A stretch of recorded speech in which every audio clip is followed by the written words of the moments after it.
Reach driven leaders with the Germinate Podcast. Sponsor our show to align your brand with actionable insights and purposeful growth.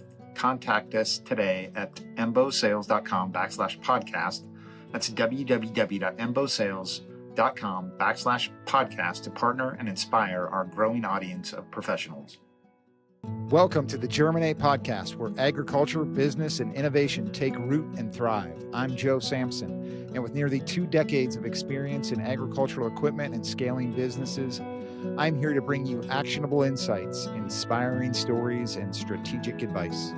Whether you're an industry veteran or just starting out, this podcast is your guide to cultivating ideas, expanding your knowledge, and growing your venture. So let's get started and germinate your path to success. All right, folks, welcome back to the Germinate Podcast. We've kind of shifted some gears a little bit and talked a lot about agriculture, but also talked a lot about leadership and entrepreneurship and really bringing faith back into business, which I think is important, especially in light of the last couple of weeks. It's been a wild world we're living in. So today, we've got a guest on here that really has seen probably the top of the mountain in his career. And I don't know, I'll let you explain this, but sometimes when you get to the top of the mountain, it's not maybe what it's cracked up to be. And you got to rely back on your faith to learn how to be a leader again. So yeah, today's guest is Mr. Lorenzen. Welcome aboard. It's great to be on. I appreciate it. And as my wife reminds me frequently, I love to hear myself talk. So anytime I have the opportunity to do that, I relish it. So yeah, I hear you. I'm a bit of a blabber myself. My wife says the exact same thing. Well, let's take people back. Everybody in Iowa probably knows who you are, but outside of the state, this podcast goes probably to more outside of the state of Iowa, even though we're both based in Iowa. But give people kind of a background of the Lorenzen story. Yeah, people nowadays, Joe, people look at me and I get that look and they're like, your name sounds familiar. Right. And they have trouble connecting the dots. And for the people in the Midwest or Big Ten basketball fans, I played basketball in the Big Ten at the University of Iowa way back in the 80s. And I joke around with people, I was a McDonald's All-American before they had drive-thrus, and yeah, my sons, I'm almost 60 now, and I have 13 and 17, if you can believe it. And they like to remind me that I'm not young, but yeah, the older crowd that has Midwestern roots may remember my athletic career and have been in Central Iowa in a variety of capacities for the last 25 years or so, and just enjoying this season of life and all that it brings. Yeah. So back in the 80s, I can't remember the exact year, but let's call it mid 80s. You were kind of at the pinnacle of life. A lot of people's dreams and hopes are to say, get a full ride scholarship to a Big Ten basketball team or a big time college basketball team. You were that guy. And then maybe second on that list is once you get that scholarship,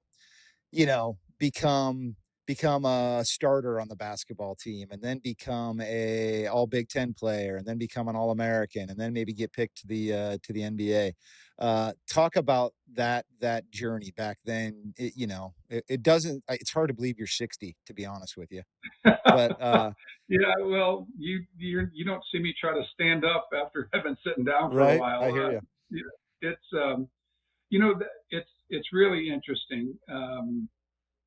I have a wall in my office, and nobody comes in we have a beautiful, my office is at our ranch. We have a nonprofit, a ministry that does faith-based horse therapy with kids and veterans and first responders. And I decided as we were building the ranch to move my office out here. So we have a business that we own too, a brokerage that helps small business owners buy and sell their businesses primarily here in the Midwest. So we have it all consolidated. We have a 22-acre ranch just outside of Waukee, and it's a Dallas Center address. So my office doesn't get a ton of traffic. So I have kind of people, you're living in the past, because I have a lot of my athletic stuff, a lot of my high school and college basketball stuff, and frankly, it's more to remind me where I've come from Hmm. than to live in the past or to try to hang on to the glory days, Right. as it were.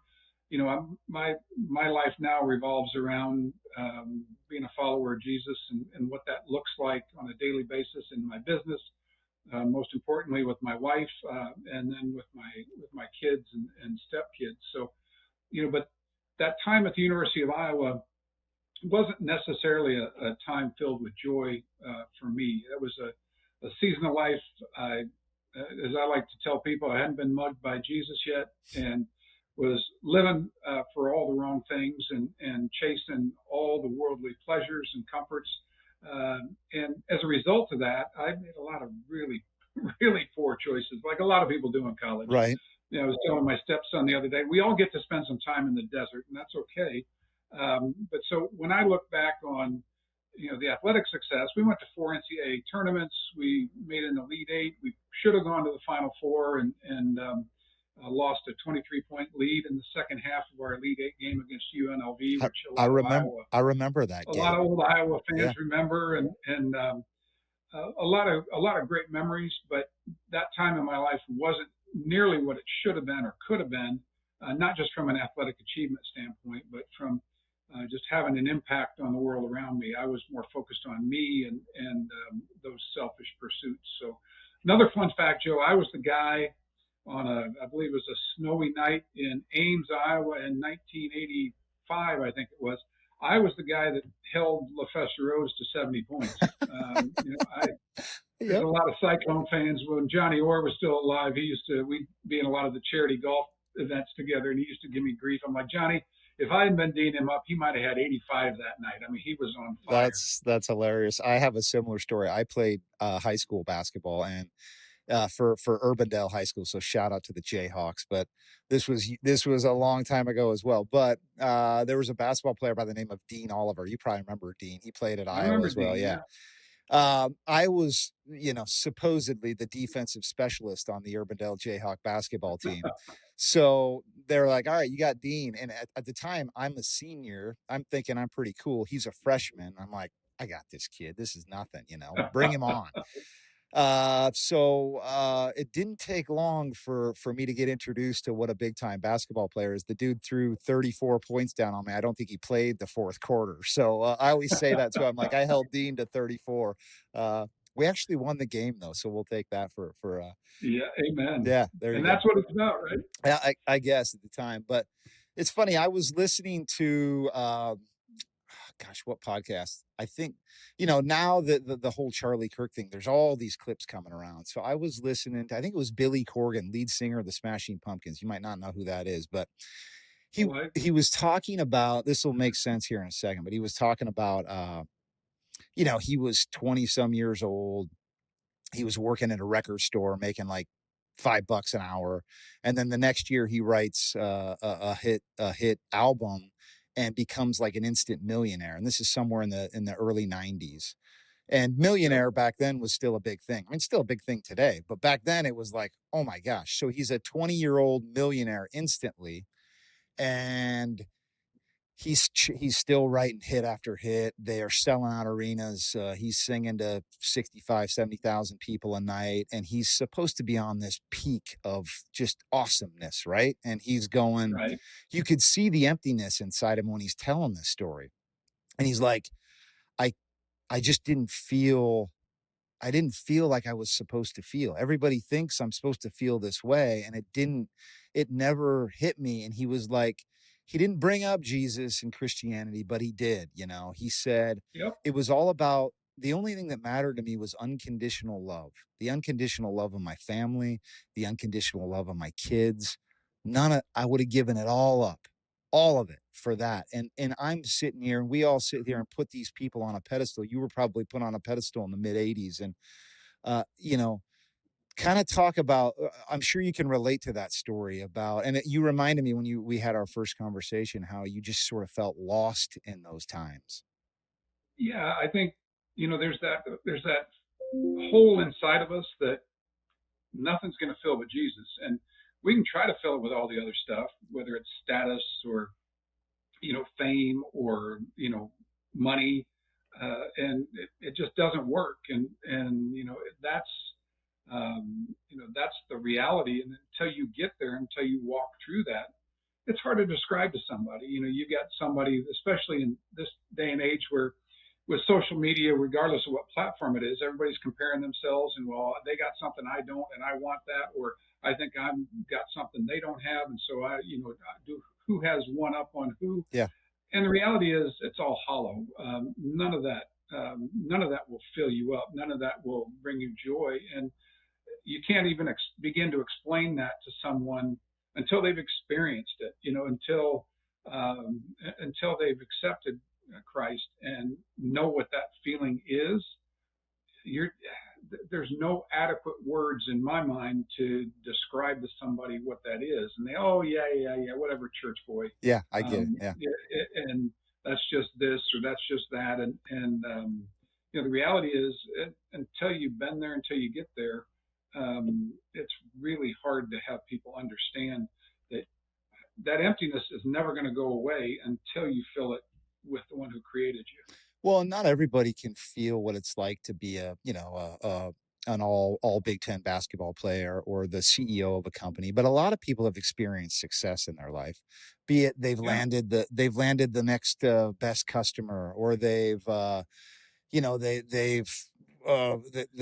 they've got a promotion at work, or they got that big bonus. They got that big bonus. And you think, oh, if I can just make it to the next thing, it's going to be the best. And you don't really realize it until you have that foundation and that moral ground. And I talk to a lot of business leaders, specifically in agriculture, who are just trying to get to that next level. And until you really realize that it's an unchaseable game. You're always going to be chasing something unless you have that foundation of something. And that something is really, it's the truth. It's Jesus's love. And it's almost, you've nailed it out. It's super hard to explain other than it's this relief, this weight lifted off your shoulders of like, oh, I'm not at this by myself, right? My 23-year-old stepson just went through this as a result of Charlie Kirk, and I didn't even know he knew who Charlie Kirk was. Mm-hmm. But as a result of Charlie Kirk and his assassination, my 23-year-old stepson just accepted Jesus as his Savior last week, and he just, in his words, and he's on fire right now. He is consuming more biblical theological material than I think I have in all my years, in my 15 years of following Jesus. And he says, I would have never imagined. He goes, when I was a kid, I dreamed of having the kind of horse I have now, of being able to rodeo, having a good job, of having a wife, having a family, of owning a house. And at 23, he's already got all that. Yeah. He's like, and then I was waking up feeling empty. He's like, and I got everything I ever thought I wanted, and now I know what that hole was. And now, until Jesus filled that hole, I couldn't have told you what it was. And just to have him just recently experience that, and my wife and I, we talk to him every day now, and every day he's sharing some new discovered biblical truth with us, and it's just incredible to watch somebody new to faith going through all that. But he articulated it as well as anybody I've ever heard. He had everything he thought he ever wanted, and he was still empty. Yeah. It's one of those things. It's so awesome. I love that about him, and it's so cool. And I hope that's why I have such faith in this generation that's coming up, because be it Charlie Kirk, be it some of the churches. And honestly, I'm going to go ahead and say something probably controversial, but I'm going to blame it a little bit on social media. It gets a bad rap. Sure. Everybody's like, stop with your phone, put your phone down. But there's some good on social media too. There really is. You can consume it. It's a tool. It's a tool. And you can use it for good or bad. Right. And there's some bad players out there. We all get that. Evil exists. I think that's something everybody should have to understand, is that evil is real. The beauty of believing in evil is that there's the opposite of that as well. That means good exists as well. Yes. So, but the devil is real. He shows his face, and he tries to show it all the time. you can't be a Bible believing Christian and not believe that devil is real. I mean, that's what Scripture Yep. teaches us. And John Eldredge, who's one of my favorite authors, has written a ton of super impactful uh, faith-based Christian books based on and focused on men. He says, as a man in our world today, well, forever, not just today, but forever, you got to wake up understanding that there is evil coming after everything you hold dear, and your relationship with Christ, your marriage, your family, everything you own. The devil has one purpose. Well, lie, kill, and destroy. Yeah. Steal, kill, and destroy, and that's we don't like to do that. That makes you a little uncomfortable, and especially in this modern world, we think we're supposed to be comfortable all the time. We don't want to be too hot or too cold. We don't want to be too wet or too dry. We want to just be in our little Yep. comfort zone. And even as Christians, I think we default to that. And Scripture tells a whole different story. You're not going to grow unless you're uncomfortable. And many of us, until we find the end of us, we're not going to find Jesus. And then the flip side of that is you also have evil that's coming after everything that you hold dear on a daily basis. And if you, the world's events and the things that we see on social media and just in our culture in general, to me, it makes a lot more sense when you filter it through that lens, when you say, yes, there absolutely is evil, and evil is coming after us. Right. And it doesn't even have to be, the dragon, the guy in the caricature of with the red pointy ears and the pitchfork. And it's not that. Sometimes it's just distraction. Sometimes it's just getting us 1 or 2 degrees off course is enough for evil to get that foothold. So, Yeah. yeah, I think I have friends that, oh, I don't want to get on social media because it's bad. I'm like, I hear people every week. I try to share uplifting, and I will share some rather direct things from time to time. But I have people all the time thanking me for saying, hey, that what you shared last week really helped me at that moment. It was positive. It was just something that I needed to hear at that time. And it's hard not to, as somebody that's prepared to, I believe, fight for what matters most with my wife, with my marriage, with my kids, and beyond. There are times where I'm going to ruffle some feathers. I don't get in a lot of arguments online. I just don't do it. I've got way too enough. I've got enough stress and tension in my life without doing that. But Right. I am going to share some stuff out there that I think needs to be shared and that the world needs to hear. Yeah, I mean, that's exactly my point. There's really good content that sometimes, before social media, no one, especially kids, wouldn't be able to get their hands on. And I think that's what Charlie Kirk kind of proved to everybody. In Yep. reality, he was probably, assassinated, murdered, taken from us because first and foremost, he was a Christian. And that's really sad to even think about. I don't know if that's actually true or not, but it does seem like it's sort of a bash on Christianity, and all that positive that he was spewing. It was just it kind of exuded the truth. It's the truth is obvious, I always say, and so Well, but the truth in our culture today, and the truth even as when Jesus shared it in his 3 years of ministry, is radical. right. In the culture today, Charlie sharing the truth the way he did, even though he did it in a respectful, loving way, contrary to a lot of the stuff that's out there, that's radical, and that's hard for the establishment to stomach. It's hard because there's really only another way to think, and that's that there either is God and we're not him, or you kind of just create your own God. And that's the scary part of our society, that we've all kind of lost into this other. And Right.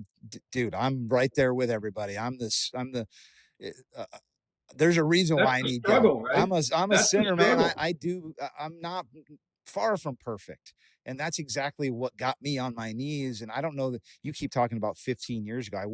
I know the exact moment. And I shared that on social media when I first started my own business. And it kind of launched me into this weird stratosphere. But um, yeah, I know I need help. I know I need God's grace. I know I need him up there fighting the battle for me. And I know it's not easy. And I thank him every day for doing it for me. And it's it's tough. So I appreciate that with the social media aspect is I think there's a lot of people fighting and thinking and putting out such good content that these kids are starting to absorb and realize, hey, wait a minute, maybe that is a direction I can go. There's a revival going on with Yeah, Gen Z, and on the fringe either side of them, there's a revival going on. You've got more young people. They're hungry for the truth, and they can handle it. yeah, You don't have to sugarcoat it or minimize it like we see a lot of churches doing today. They want to hear it. They want it unvarnished. They want the truth, and they recognize the truth when they hear it. yeah. I mean, I kicked and screamed going to church when I was a kid, and my kids are like, "Let's go! Can't wait." Okay, Yeah, perfect. That's the way it yeah. should be. What about you? What about you 15 years ago changed? What was tell us about that story? Oh, I think I was uh, driven by achievement, and my self worth was tied, whether it was in athletics, younger in life, or achieving in business, and I've been blessed in that I've done a lot of different things, and even before I knew Jesus, I uh, I tell people this story, Joe. I'd never fast forward to 44 years of age, give or take a couple months, when I come to faith, when I get saved, and shortly after that, I had a kind of some life choices to make and some job A or job B, and so I was kind of reflecting back, and I had an accountability group, and we're going through, and I realized as a 44-year-old guy who had some professional success and some athletic success, I realized I had never applied for a job, and I was one of the positions I was looking at was I was offered the CEO position at Wildwood Hills Ranch, which is a ministry to at-risk youth down in St. Charles, Iowa. And I said, this is ministry. This isn't just let's take a job and achieve. This has kingdom consequences. We're talking, this has eternal implications for everybody involved with it, especially those 1,000 kids a year that Wildwood Hills served. That's a big And so responsibility. I did unpack, and I realized my first job, starting as a 16-year-old in Cedar Rapids, Iowa, I went to the local sporting goods store. I was a basketball player. I was always in there buying stuff, and the manager came to me one day and said, "Hey, do you want a job?" I said, "Do you get a discount?" He said, "Yeah." Well, yeah, then I want a job. So from that point forward, as I was considering that, taking that next position, is this what God's got for me? I realized that I had the professional experience and a really broad skill set in fundraising and in facility management and in event management and all these things that you need to run a nonprofit. And so, wow, even when I didn't know Jesus, God was putting these experiences in my life that have prepared me for that opportunity. And now, even a step further, after Wildwood, we started Godspeed Equine and took that program, which started at Wildwood Hills, and have gone independent with it now. And we just took a ranch that was a sod farm, and from the ground up, created this place that's kind of a refuge and a place for kids to get hope and healing and others. And yeah, Kelly has the people and the horse skills. They keep me away from the people and the horses, and I can do the admin and fundraising and event stuff. We look back and we don't take for granted at all that God equipped us along the way. You hear a lot of people in the Christian community today say, "Well, I took this spiritual gift test 10 years ago, and these three things are my spiritual gifts, and so I have to just look for opportunities just in those three areas." And I look at those folks, and I lovingly, as I can, I'm like, so if God calls you to something, He's going to equip you.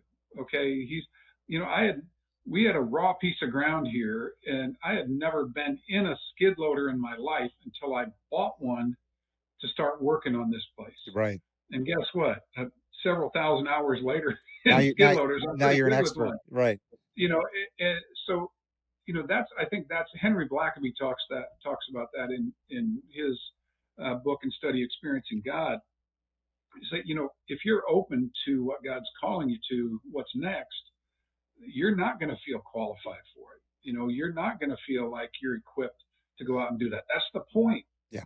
We Yeah. aren't, Yeah. but with him we can. And so that's the lesson that we've learned in this journey of building Victory Ranch and having Godspeed Equine happen here. And we have a waiting list of kids, and we're blessed to be able to just give those services away. Nobody pays anything to come here. We try to bless the community with that, and we've seen God just connect all the dots and show up, and we've seen Him. Well, guess what? He gets to help us learn or figure out what we don't know, and He brings people into our lives that can maybe fill in some of those gaps for us, and He has provided. Yeah. But you're right. You nailed something there. It's scary. It can be really scary to take that leap and jump off, and almost this sense of vulnerability that, it kind of exposes you to something outside of yourself. So you nailed something too when you were like, yeah, utilize the gifts that you have to the fullest, because we were all, that's the beauty of Christianity, is that each of us were equally and beautifully and wonderfully made, uniquely, Yep. with certain gifts to put in front of us, and use those gifts to thrive. You obviously did that with athletics. And I'm a former high school athlete, so can I relate with you somewhat? There's a lot of skills and athletics that I still think about today, specifically in leadership, business, um, that work ethic, maybe the grind that we always hear about, the wanting to win, which I don't think are bad things. These are all very, very good things. Right. So yeah, talk about that when in relationship with Well, leaders to you, and if you're talking I to a would group tell of you leaders. that all those traits, and those are things that you learn through athletics, particularly team sports. You learn, like the body of Christ. We're not all the head. We're not all the hands. We're not all the feet. The body of Christ. All of us can play different roles in different seasons of life within the body of Christ, Mm-hmm. and it's much the same one from a team standpoint. Certainly, my role as an All-American high school player on that team looked a lot different than my role with 3 or 4 other high school All-Americans Right. at Iowa, and just understanding that, and that's so helpful in the professional world. I got to the point where I really don't hire many people anymore. We have a team of agents that works here at the business brokers that help us, and they're a lot of them are second career guys. They retired and then they do this in their later years, and so there's not a lot of team management or dynamics. They're all independent contractors. So I don't. But when I was still hiring people on a regular basis, I truly placed a high premium on people that had a team sport background. Yep. Not just because I'm a jock and I think that that means because they understand a lot of those things. They've worked hard. They understand being part of a team. They understand different roles and how those roles can change and evolve in a team setting. And I found professionally that was invaluable. When you have somebody that's never experienced that, it's always a challenge. Are they going to be part of the team? Is it just their agenda, or is it the team's agenda that comes first? And that's just a challenge, certainly in the marketplace to this day. So a lot of those things, and as a parent, my daughter, my oldest child, who's almost 30 now, she went on and played basketball at the University of Florida. She played, SEC women's basketball is pretty darn good. That's awesome. Yeah. And she played at a high level. And, but I really, my attitude was always, hey, if you want to do this, we'll support you. Yeah. Don't feel like you need to do it because dear old dad was the guy he was. Yeah, exactly. And her mom was an All-American field hockey player at the University of Iowa, won a national championship. So there was, a fair amount of achievement. My job as a dad is to say, hey, if you're passionate about this, we'll help you. We know how to do that stuff. My 2 sons now, they're 13 and 17, and the same thing. Hey, if you want to be good at this, you're God put you in a spot where we can help you be good at it. We know what it takes, but then that's one journey. Then the other journey is, both of my sons now rodeo, and they participate in high school, junior high rodeo here in Iowa, and I don't know anything about that. Right. Oh, Right. all I Yeah. all I Yeah. get to do then is figure out how to come up with the money to buy a horse and to buy. We have an RV and horse trailer and all the stuff you need, and pay for the farriers and the vets and all that stuff. That's not But an I just inexpensive venture, I'm guessing. no, I laugh. Show choir and hockey parents, they're like, "Oh, it's so expensive. Ice time is so." Oh, I'm like, try buying a $25,000 horse and Right. a And then a $20,000 trailer and RV and a yeah. $40,000 trailer, and then you got to move half your barn halfway across the state 12 times a year, and yeah, And the vet bills on top of that. Yeah, yes, exactly. Yeah.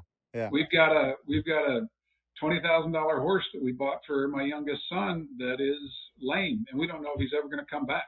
So, so that's just, yeah, it's a little different animal. And you know, I don't know anything about the sport. I've been involved in it for 5 or 6 years now, and certainly, and I love it. I enjoy it. But my ability to coach them or teach them or do anything is zero. Yeah.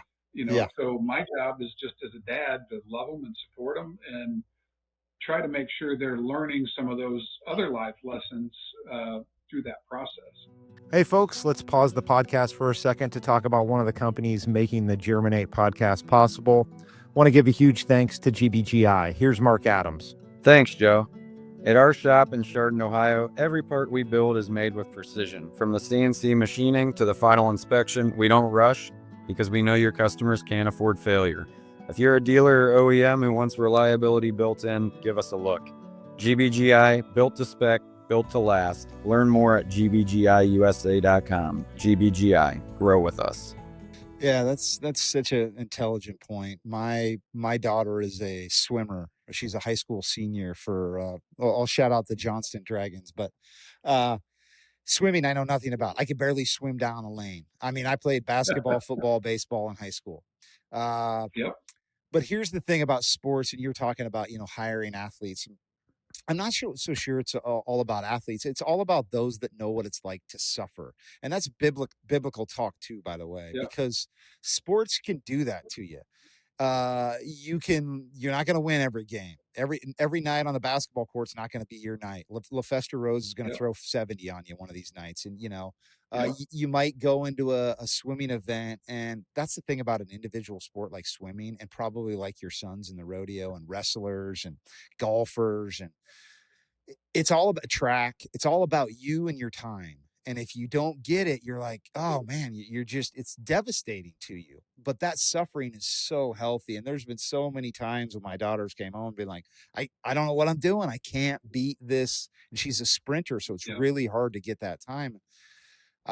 My wife and I, you want to make your kids smile and feel great all the time. All parents are like that, but that suffering is so good for them. Yeah. It's so healthy. And it's okay. They learn a lot through that. I've got my 13-year-old, my two older, my daughter and my 17-year-old son. They're kind of those pleasers, and they, you kind of have to pry stuff out of them. They don't share a lot. They just kind of process and keep moving. My 13-year-old, he's highly emotional, wears his heart on his sleeve, always, Yep. The drama. And so, we're walking through with him both basketball and rodeo. It's more like, okay, let's talk about how we manage our emotions. Let's talk about being able to work through some of the when you fail, how you respond to that. And that you get knocked down 6 times, you get up 7. And the other thing, it was a great moment when my daughter, she was the Gatorade Player of the Year in Iowa her senior year in high school, but she fell short of being Miss Basketball. And I was a Mr. Basketball. She desperately wanted to be Miss Basketball. And in the semifinals of the state tournament that year, she had a horrendous game, and Dowling beat her team. Dowling went on to the state championship. And, she was as you can imagine, devastated. And that was the night that all the media voted on the Miss Basketball, Oh and man. so it just wasn't good. It was, and I was running the Des Moines Sports Commission at the time, so I had, I'm the dad that had the credentials, so I could go in the tunnel at Yeah. the state tournament. You had I access. Yeah. was outside her locker room when she came out, Oh, and all I said to her, she's a mess, just tears everywhere, snot flying, and I said, now you get to decide if you believe what we've been saying all these years. And she's like, well, what's that? And with some snot and boogers flying over, I said, we love you unconditionally. yeah. Whether you're in the state championship or not, our love for you is constant. Yeah. And there's those moments as a parent that happen within the realm of athletics that have really nothing to do with the game. I mean, it does, but you know what I'm saying? That's a powerful message to send to your child, that whether you achieve or not achieve at whatever level, my love for you doesn't change. Right. And that was probably the Billy Corgan story. And actually the first book of the Bible I ever chose to pick up and read. Stupidly, I wouldn't advise this to those listening, but I was in Kansas City and I read the book of Ecclesiastes. And yeah, right. And nice, it's it's life is meaningless. It's all meaningless. And you're going, wait, what? And then you get older and you realize it's so true. The only thing that matters is that unconditional love. And that moment you have with your daughter in the tunnel, it's like, I don't care if you're Miss Basketball or if you're the PN, whatever it is. I love you with all my heart, no matter what. And that's such a great lesson that parents probably need to have, and business leaders need to have, is that people are going to make mistakes. People are going to mess up. Bad things are going to happen. Bad days are going to happen. But love them unconditionally. And that love doesn't just have to be a father's love to his daughter. It can be, love is love. Love is picking somebody back up when they're having a rough spot and saying, it's all right, man. This is no big deal. We're going to get through this. Right. And that's, love gets thrown around in a lot of bizarre ways in our culture today. But, again, you hit the nail on the head. Being able to love someone, now that may not shield them from consequences, but you're still going to love them. I mean, that's what our Savior does for us. He loves us. We may do stupid stuff and have to deal with the consequences of that, and we're not going to avoid that just because we're a Christian. But He's there, and that lesson I think is so powerful. I see so many kids in the youth sports environment whose parents don't model that. If they have a bad game, they get their butt chewed, and if they have a good game, well, then we celebrate. And after a while, your kid says, well, gosh, if I don't achieve at the level that I'm supposed to, then maybe mom and dad don't like me as much. And that's one of many things in our world today that I just love to put my arms around parents and say, listen, at the end of the day, whether Tommy is the leading scorer on this fifth grade team or not, doesn't mean squat. No. It really doesn't. And you see, especially I'm in this with being almost 60 and having a 13-year-old, I'm in the stands a lot, Joe, with parents in their 30s and 40s and early 40s. I bet. And I'm like the granddad sitting there, but it's my son. And so I've been there. I've been through it personally. I've seen my daughter go through it. I've got older kids, and now the younger one's coming along. And I played in the Continental Basketball Association when it was still a thing, before the D League and all that stuff, for a season in between playing overseas in Europe. And we joked, in the CBA, we used to say, hey, it doesn't matter whether you win or lose, it's where you eat after the game. And frankly, there's wisdom in that in youth sports. It's, I don't care. I sat through my daughter's time in highly competitive youth basketball and then at Florida, and I hardly say anything at her games. I just loved watching her play, and I didn't get too high because, frankly, the games really didn't matter. The windshield time going to and from the games mattered. Those little moments that you capture before and after games at the restaurant or whatever it is, that stuff mattered. Yeah. Mattered a tremendous amount, whether or not they won or lost or she did it. That, and with the boys too, that really doesn't matter as much. Of course you want to see your kids succeed, but you know what? I just enjoy watching them. Yeah. Yeah. It's true. I remember getting, what was it? It was Burger King. They used to sell two hamburgers for like $1 each back, and this was in the early '90s, and that was my dad and I's ritual after every baseball game or basketball. Let's go get a couple of burgers, and for some reason, whether it was a good game or a bad game, everything kind of drifted off into the beauty of a freaking Burger King, sandwich. There was two things that I used to do with my daughter Haley. If she had a bad game, she would be, as you can imagine, she would be upset. And to break the ice, I would do the same thing every game. She knew it was coming, and she still would, and she never didn't smile. I'm like, so a horse walks into a bar. The bartender looks at the horse and says, "Hey, pal, why the long face?" And Yep. I didn't know how that was prophetic in a way that now I live at a place that has 22 horses running around. Yeah. But the other thing I would just encourage her and challenge her on is, how you respond to whether it's success or failure, that matters more than the actual success or failure. Yeah. That saying, failure is not, success isn't permanent and failure isn't fatal. That really is true. Well, and you are such a person to talk about it, because you kind of have that King Solomon moment where you're like, hey, I've done it. I've lived it. I was at the top, man. And I might geek out on you here a little bit when we're closing out here about the mid '80s basketball team. So you came in with, was Raveling still the coach, or was yeah, that? I signed and played for George for 2 years, and my class was, the Stokes and Payne were seniors when I was a freshman, and then my class was Jeff Moe and Bill Jones and Mike Morgan, Michael Rees, Kent Hill, and myself. And then the class behind me, everybody remembers, that was B.J. Armstrong and Roy Marvel and Ed Horton. Ed Horton, yeah. A year behind us. And yeah, at one point, I think we had 6 McDonald's All-Americans on that team. And then George left after my sophomore year, and Tom Davis came in. And obviously, a lot of people remember the success that we had, Tom's first year going 30-5, and that was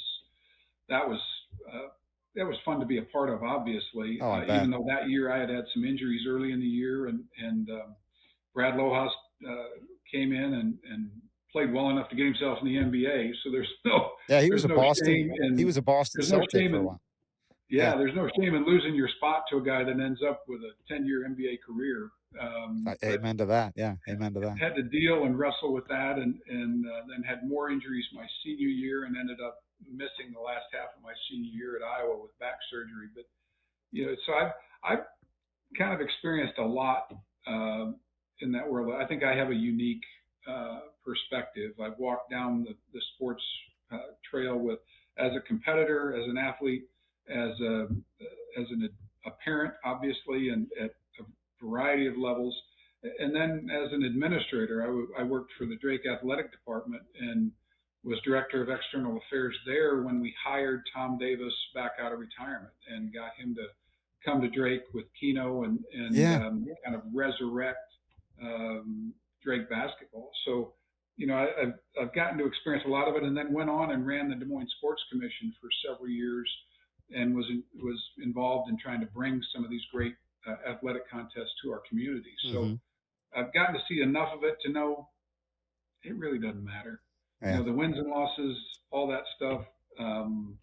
It really doesn't matter. What your kids learn and how they grow and how they, again, develop that work ethic, develop some grit, some determination, all those things. That's what really matters. Yeah, it's so true. And, it's hard to tell a 17-year-old kid or a 13-year-old kid or an 8-year-old kid or a 20-something-year-old kid those things. But, we look at them now as parents and go, I cannot wait till you feel this someday. as long as you're based off that foundation of having, having somebody in your corner that's always got your back. Cause sometimes us parents don't have your back either. We're sitting there saying, well, I tell you what, here's what you did wrong. You needed to bend your knee here. And Yep. my son's he went out for the golf team this year, and I think I'm a good golfer. The problem is I'm not. So I'm like, all right, your grip is this. And he's like, Dad, stop. And I'm like, you know what? You're right. I'm not, I'm by no means a golf coach. So, but figuring it out and getting better every day at something is a good life lesson too.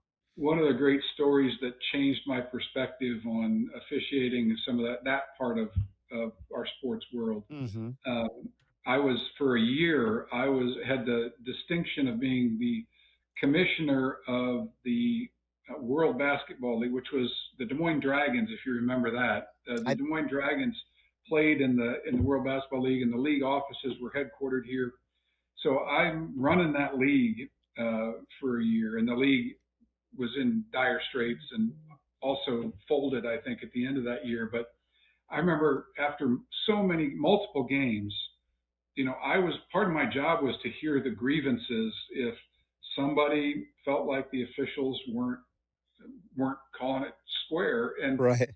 I would, in the mornings, I would get these FedEx packages at our office in West Des Moines, and I would have two teams on the same game sending me video and 3 or 4 pages of examples of how the refs screwed them. And, there were two teams on the same game. Yep. And, it kind of hit me at that point. It's like, you know what? These guys are human. They're, I led the CBA in technical fouls one year. So, I'm not, Yep. I'm not above, going after the officials back in the day. But at this, I'm like, you know what? How absurd is it that both of these teams took the time, the effort, and allocated the resources to complain about the officiating from the opposite sides in the same game? And that just kind of leveled the playing field for me and said, you know what? It's not worth my time. Yeah, they're going to miss calls, and yes, I want to stand up for my kids and of course all this stuff.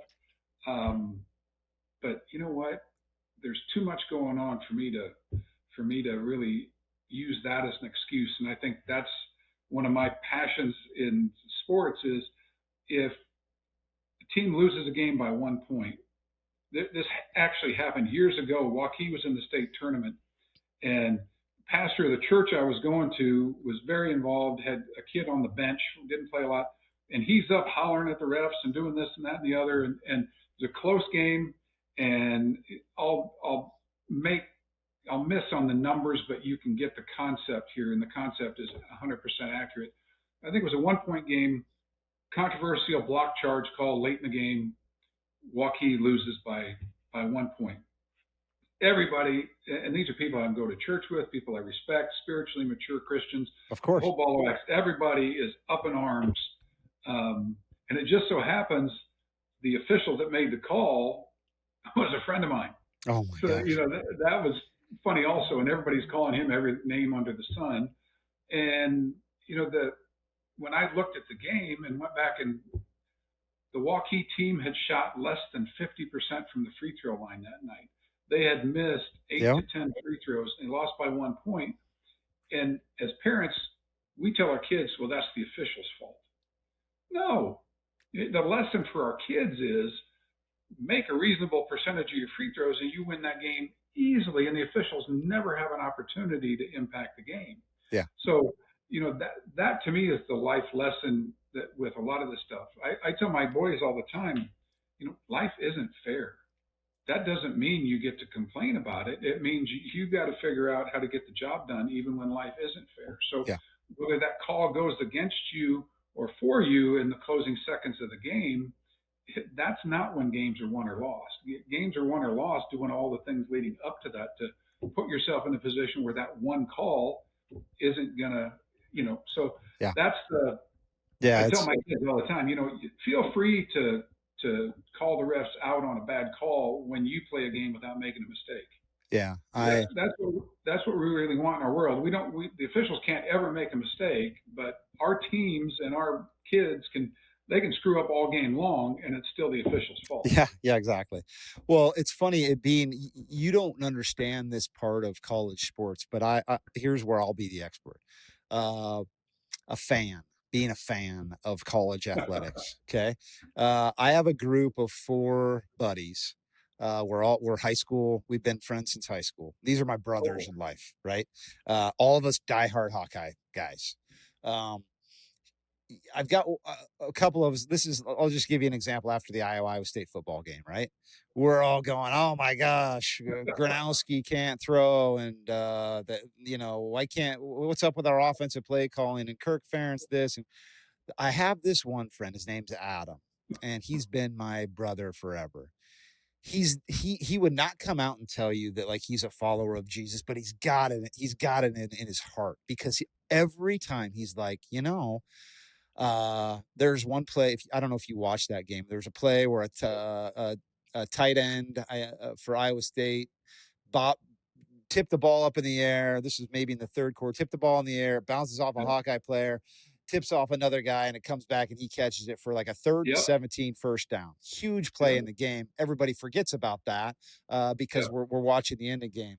There's other couple plays, and Adam's always like, Kirk Ferentz has done so much for these guys and these kids. He makes them into men. And you start thinking to yourself, you know what, you're right. And Adam's always right again. And thank God for guys like him because he gets the fact that these are 17, 18, 19, 20-year-old kids.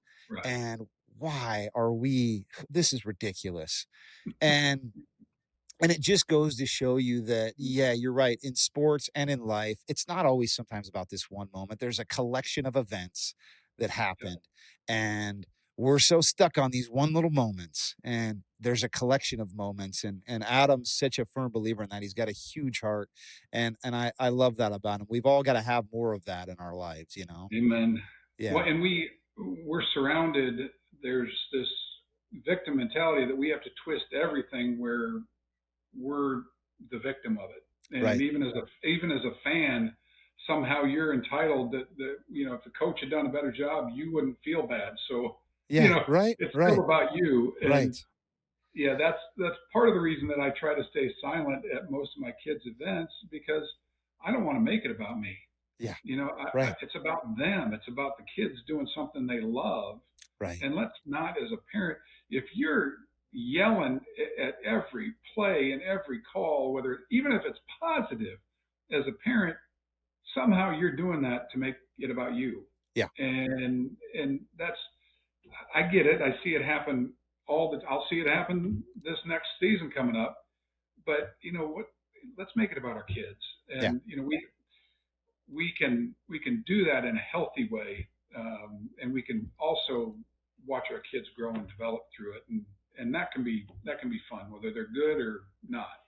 It's so true, and it's similar with business and everything else too.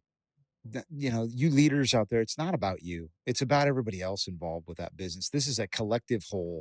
And if we can do it all together, the joys of that are so much higher. And then when you do struggle, you can struggle together. And that's so much better too. You got to have somebody to go through it with. And so I love those little life lessons. Go ahead. Yeah. If you're approaching it as a servant, yep. It's amazing what you can. We had a deal a couple of years back. We had the listing with business brokers. We had the listing on Maxie's Restaurant, and the owner was facing a terminal medical condition.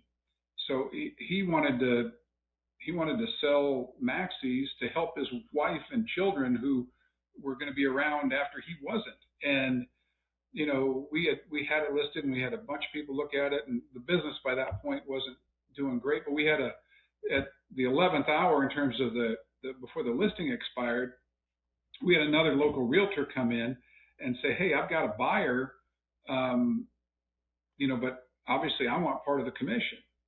And I sat down with our agent and said, "Hey, what do you think?" And we both were like, "You know what? The fact that we're going to take less of a commission if we work with these folks doesn't diminish how it's going to help, how we can serve that family and help them deal with that stuff." So yeah, we absolutely, we gave the percentage of that commission to that other agent, and that the guy was able to exit and focus on his health, and that family had the security of the resources from the restaurant. And yeah, Yeah. and if all we were worried about was, well, why would we share any of our money with that guy? It wouldn't have worked out. And I'm a unapologetic capitalist, but we try to approach everything we do from a servant's mentality. We work for our clients, which for us is the sellers. So how we conduct ourselves has to be filtered through the lens of what's best for our clients. How can we serve them? And at times that looks less than how you would hope it would look from a compensation standpoint. But you know what? It all seems to work out in the end. Yeah. How do we best serve our clients? I love that. You should make that into a bumper sticker. It's so true. And I'd read remorse here. I know the Germinate audience here is not some folks are in Iowa, but we're in Iowa, so and it's my show, so I can say whatever I want. We have a mutual friend in Mr. Adam Steen that's running for governor of Iowa, and Yeah. I had him on the podcast. I guess last week, actually, right after the Charlie Kirk murder, and it was And you just asked one question, and he did an hour and a half. dude, he's a real man. He's a real man, and he's the real deal for sure. And it was it was a weird emotional episode because that just happened, and Yep. we were both feeling it. And so, but yeah, I know you're an Adam. You and him are close, and so I just talked to the folks about Adam Steen and your relationship and what your thoughts are on him running for governor. Yeah, um, Adam's not a politician. I Right. guess that first and foremost. He's a guy that is willing to serve the state of Iowa because he believes he can have an impact and leave the state better than he found it. And that to me is refreshing. As somebody that I ran for the state house in I think it was 2008 Oh, and really? lost I did. the primary, but Huh. and I've contemplated be getting involved more locally here. I'm on the board of adjustment in Dallas County and some other things. So just from the standpoint of, hey, if you see something, you can either complain about it or you can try to be part of the solution. And that to me is how I see Adam. Adam, absolutely, and I'm sure he illustrated this, how he believes that's what God's called him to. Yep. And to not run would be, that's kind of like, oh, you go into Tarshish or, Yeah. Right. Right. what are we doing here? So, it'll be really interesting to watch that unfold because there's a lot of forces at play in that level of politics. But yeah, Adam will absolutely have my support. He and I met through the Association of Business and Industry years and years ago, and when he was, and he shares this when he talks about when he had the house and he sold everything and was trying to follow God's will and the struggles that came with that. Yeah, he and I were just in the process of getting to know each other and becoming friends at that point, and have watched him every step of the way. And yeah, he's somebody that you don't have to. In politics, people in this day are flabbergasted when somebody says something on the campaign trail and then gets elected and actually executes that. And, Right. Yeah. but that's what you get in Adam Steen. And whether or not you're MAGA, whether you're not MAGA, none of that's really relevant with Adam. He's a genuine Iowan that has the skill set and the faith, in my estimation, to truly have a meaningful impact on our state, not just for us right now today, but for generations to come. So he's a good friend. We're actually hosting a vigil here in the next several days for Charlie and Erica Kirk here at the ranch, and Adam will be in attendance there. And you know how much Charlie meant to a lot of us, Mm-hmm. and so we're going to do our best to just honor that and give people an opportunity to express that and what that meant and where we go from here. And Adam Steen, in my mind, is absolutely part of where we go from here as a state. Yeah, I think it's so critical to have. We realize over the course of the last 5 or so years how important the governor of a state is, and there's a huge priority that needs to be put on that these days. And that person needs to be filled with the right morals and the right values and the right calling to serve the people of Iowa. And I'm telling you folks, Adam Steen is the real deal to do that. And he just, like you said, Al, he gave up everything to listen to this calling and go do this servant job. Right. And boy, if that doesn't fill you up and say, let's get behind this guy, I don't know what does. So yeah, pulling for Adam for sure. That's awesome. You guys are doing a visual. If you want to talk about that and go ahead. You can invite people or whatever on this. Yeah, go ahead. You can, if you go to Iowans for Freedom on social media or their website, I think you'll find details on it. My wife was so moved by her son coming to Christ as a result of Charlie Kirk, and then just following Charlie in general and what he stood for, what he believed in, and how he lived out his faith. She came to me. She said, "Hey, we have to do a vigil." First, she came to me and said, "Hey, I want to get a Charlie Kirk flag and I want to ride a horse up and down Hickman Avenue out here in Waukee." And I said, Hold on. Wait a minute. Yeah. I love where your heart's at, but that, as your husband, as somebody that needs to love you and protect you, I'm not sure that that's a good idea. Well, for those that don't know, Hickman Road is one of the busiest streets in the middle of the city that you can imagine, and here in central Des Moines, Iowa. Yeah. It's a 6-lane road out here, and traffic, and right.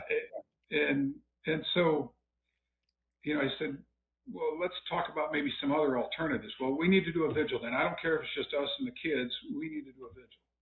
I said, okay. And she's adamant. And my wife, she's a former professional barrel racer, and she's maybe more driven than I am.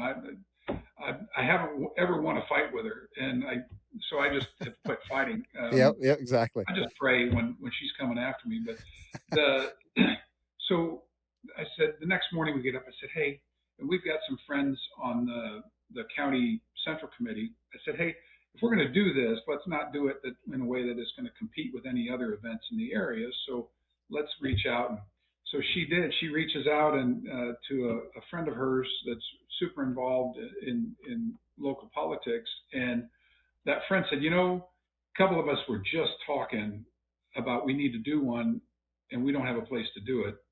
Here we have a 22-acre ranch that has plenty of room. Yep. And so we're collaborating with a lot of different people and organizations, and it'll, like I said, Iowans for Freedom. Oliver Bardwell, who's running for county supervisor here in Dallas County, is super passionate about his faith and about engaging the community and making sure the community is involved in local politics and government. He'll be involved in it, and we haven't blasted it out to the public because in this day and age, you never know what you're going to get. But yeah, it's safe to say Victory Ranch Sunday. I think we're going to kick things off around 7:15, so we can right about dusk, and we'll pass the mic. We'll pray. We'll maybe a little singing, certainly some candlelight, and we just try to stand up for what's right, like Charlie did. What's right, and stand up for the truth in this country. Yeah. Well, Adam Steen, like we said, is the real deal, and Mr. Al Lorenzen, you two are the real deal, man. I'm grateful that you decided to sit down with us, and you're just a man of conviction, and it bleeds out of you. I mean, it once again, folks, the truth is so obvious, and the truth is it just, like I said, bleeds out of you and I remember being a fan back in the day. It seemed like it did then too, and you were a passionate guy, and there's absolutely nothing at all wrong with being passionate about life and passionate about the love of Christ, and I love it, man. And Joe, I appreciate the opportunity and appreciate your authenticity as well. And I'll invite you, bring your family out to the ranch and just to see what we do every day with the kids and be around the horses and experience what's really close to town, but yet feels like you're in the middle of nowhere. Amen, man. I will definitely be there and appreciate that and would love it. I think it's, I've always said this about businesses: you surround yourself with good people, and good things will happen. And so Amen. that's a good lesson to kind of leave off with here. But, ladies and gentlemen, Mr. Al Lorenzen, thank you so much, Al, for coming on. My pleasure. How many networking groups have you joined that meet a couple of times a year and fizzle out? I know a lot of us have. That is why we are creating the Momentum Networking Group. It's going to be led by myself and Mr. Jeremy Kredicki of Syngenta's digital strategy team. Our monthly virtual sessions are going to bring guest experts to help you grow and drive results to your company. Connect, learn, and build momentum together. That is the exact idea of the Momentum Networking Group. Sign up today at embosales.com/events. That's www.embosales.com/events. Hey folks, thanks for tuning into the Germinate Podcast. If you found value in today's episode, be sure to subscribe, leave a review, and share it with others in the industry. And join me next time as we continue to explore the innovations and strategies shaping the future of agriculture and business. Until then, keep growing, keep innovating, and keep germinating your success.